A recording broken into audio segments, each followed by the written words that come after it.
In 2001, a team of psychiatrists in Tehran ran a quiet experiment that should have made global headlines, and somehow never did. They gathered 36 people living with diagnosed anxiety, and they split them into two groups. One group received oxazepam, a prescription tranquilizer from the most profitable family of drugs the 20th century ever produced. The other group received nothing but drops pressed from a wildflower, the kind that climbs along fence posts and roadsides across the American South. 4 weeks later, the researchers compared them. The level of relief was essentially the same, but the people taking the prescription drug had significantly more trouble functioning at work. The people taking the flower did not. A common wildflower had just held its own against a blockbuster, patented sedative. At least that is the headline a careful reader could have written. Because here is the part that should stop you cold. America had already pulled that very same flower off its shelves. Not after the study. 23 years before it.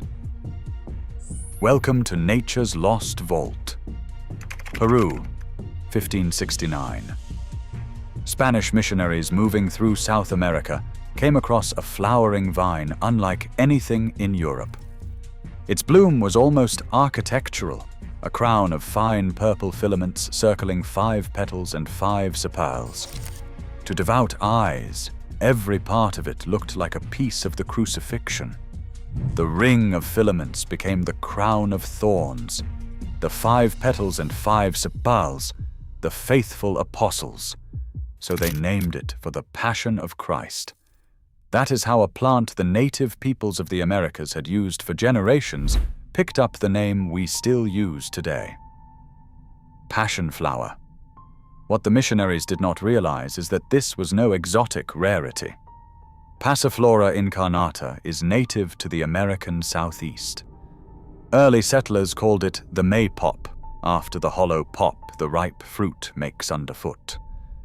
The Cherokee and other southeastern peoples had steeped the leaves and the vine into a tea to quiet the nerves and ease restless sleep, long before any European wrote a word about it.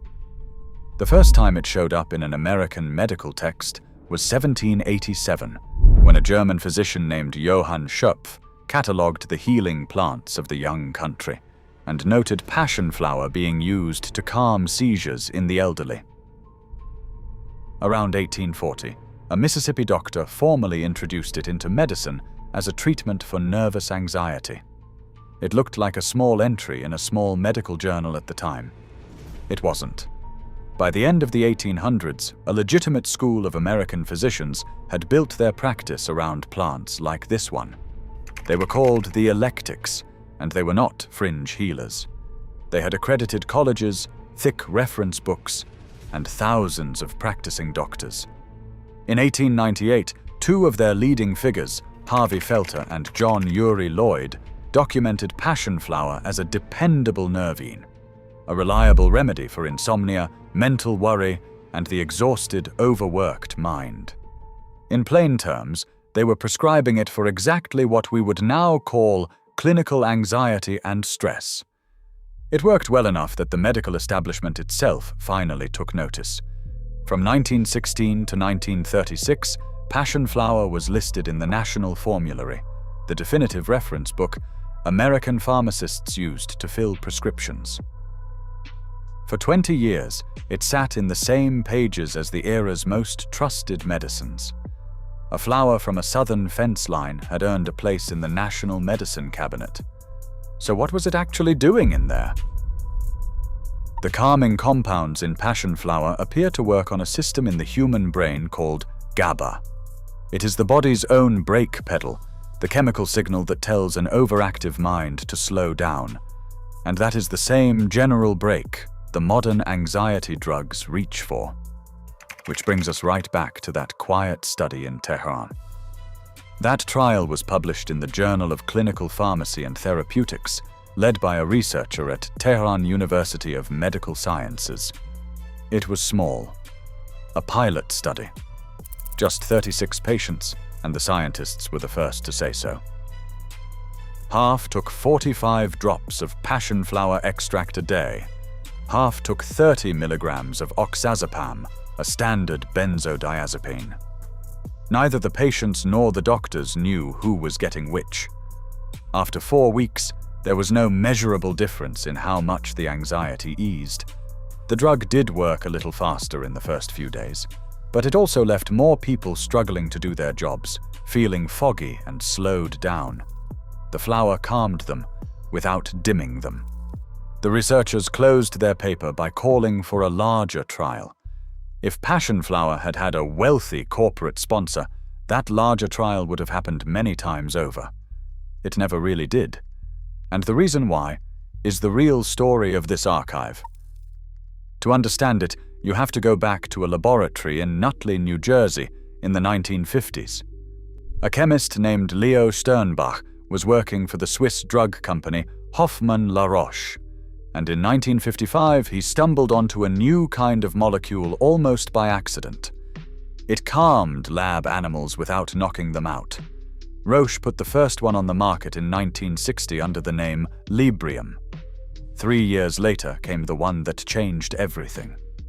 Diazepam. Valium. Valium was a genuine advance. It was much harder to overdose on than the heavy barbiturates it replaced, and for a while it looked like the safe answer to a nervous age. The public agreed. From 1969 to 1982, Valium was the single most prescribed drug in the United States. In its peak year, 1978, Roche sold roughly 2.3 billion pills stamped with that little v. 2.3 billion in 1 year.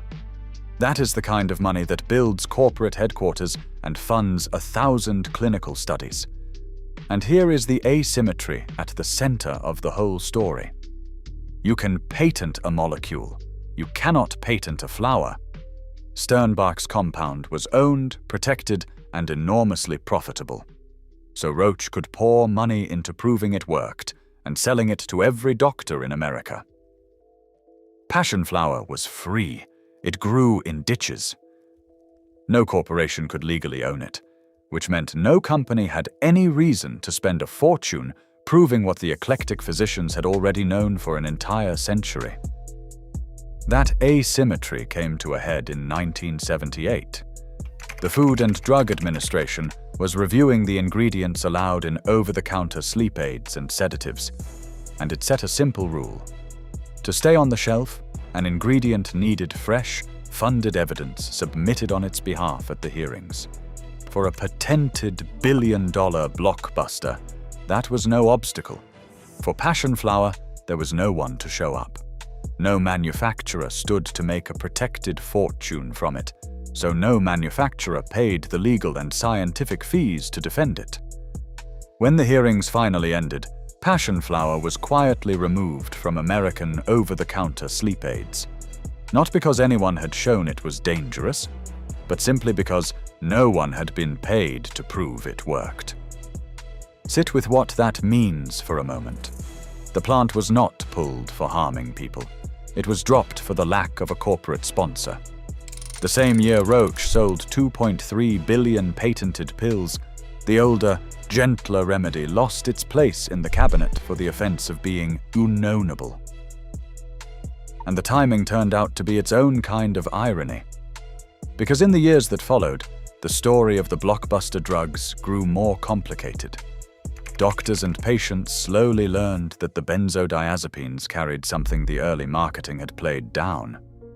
Tolerance, physical dependence, a withdrawal that could be genuinely hard to come through, and sometimes dangerous. The patented drug that had been sold as the clean, modern answer turned out to have a long shadow of its own. Through all of it, the Maypop kept doing what it had always done. It still grows wild across the South, the same purple crown opening on the same roadside vines. People still gather the leaves and flowers, dry them, and steep them into a mild tea at the end of a restless day. The same way the Cherokee did. The same way the old country doctors did. One honest word of caution here, because it matters. If you currently take a prescription sedative, especially a benzodiazepine, do not mix it with anything, and do not change course on your own. Those are drugs you only ever step away from with a doctor walking beside you. This is a piece of history and a humble cup of tea, not a replacement for your medicine. Those Spanish missionaries believed they were looking at a symbol of suffering when they named the Passionflower. 4 centuries later, it turns out the flower was quietly suited to the opposite. To calm. To the kind of ordinary gentle peace an entire tranquilizer empire was built to sell. Sitting in plain sight the whole time, along every southern fence line, asking for nothing, and owned by no one. If this vault changed how you see the wild plants in your own world, don't let this one slip away the way it did the first time. Subscribe to Nature's Lost Vault, and the next door opens soon.